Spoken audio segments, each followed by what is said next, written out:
Alright guys, I want to make a quick video of the stuff I got in today, just because I have a pretty funny story about that lodge lid and that bottom.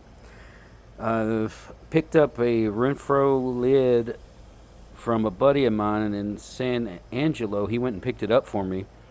I took and bought it because I thought I had a bottom for it, but I ended up having a lid, so I ended up with two Renfro lids and still needed a bottom.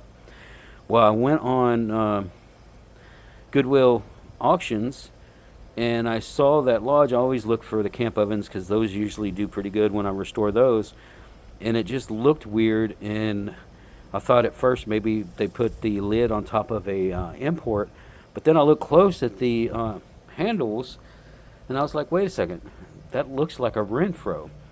Well, nobody bid on it, so I got it for, like, I think it was either $9.99 or $19.99, not sure, can't remember now. But anyway, it's pretty cheap, and I decided to take a risk on it. Well, it came in today, and if you look, there's the lodge lid that was on it, but it is a Renfro, so now I can restore this bottom and put my lid on it. But anyway, this is the rest of the stuff we got today. You saw that lodge tin lid. That'll go on one of the camp ovens. I got this little griddle in.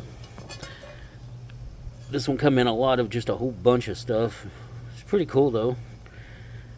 No letters or anything on it, just a nice old gate marked griddle. There's the Renfro. And this one is the 1054, which I needed it for my flat bottom set that I'm building right now. That'll leave me with just the 13 and 14 to get, and I'll have that one complete. And then I got this little Griswold that I took and won in a raffle. Miss Cindy Dean sent that to me. I appreciate it.